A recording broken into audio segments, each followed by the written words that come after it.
ত্রয়োদশ জাতীয় সংসদ নির্বাচনের খসড়া ভোট কেন্দ্রের সংখ্যা প্রকাশ করেছে নির্বাচন কমিশন।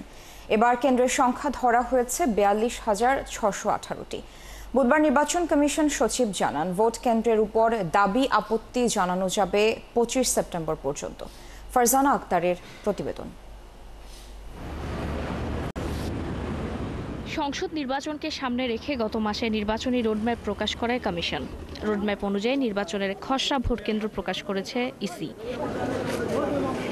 বুধবার কমিশন সচিব জানান, এবার কেন্দ্রের সংখ্যা ধরা হয়েছে ৪২,৬১৮টি, আর ভোট কক্ষ ২,৪৪,০৪৬টি।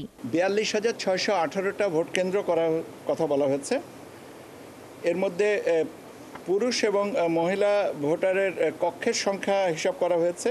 আপনারা জানেন যে আমরা এই আনুপাতিক হারটা প্রত্যেকটা কেন্দ্রে ৬০০ ভোটারের জন্য একটা কক্ষ পুরুষ ভোটার এবং মহিলা ৫০০ ভোটারের জন্য একটা কক্ষ, এই হিসাবে আমাদেরকে পুরুষ কক্ষের সংখ্যা ধরা হয়েছে ১,১৪,৯৩৯ আর মহিলা ১,২৯,১০৭।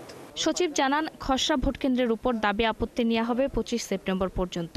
আপত্তি নিষ্পত্তি হবে ১২ই অক্টোবর, আর চূড়ান্ত তালিকা প্রকাশ করা হবে ২০ অক্টোবর। দাবি আপত্তির জন্য ২৫ সেপ্টেম্বর পর্যন্ত, দাবি আপত্তি নিষ্পত্তি আমরা করব ইনশাআল্লাহ ১২ই অক্টোবর এবং চূড়ান্তটা আমরা করব ২০ অক্টোবর।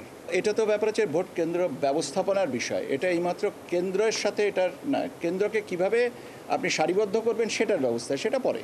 এদিকে ভোট কেন্দ্রে সরকারের ইচ্ছে থাকলেও সিসিটিভি ক্যামেরা ও বডি অন ক্যামেরা কোথায়, কিভাবে ও কারা বসাবে এই বিষয়ে ইসির করণীয় কিছু নেই বলে স্বরাষ্ট্র মন্ত্রণালয়কে চিঠি দিয়েছে নির্বাচন কমিশন।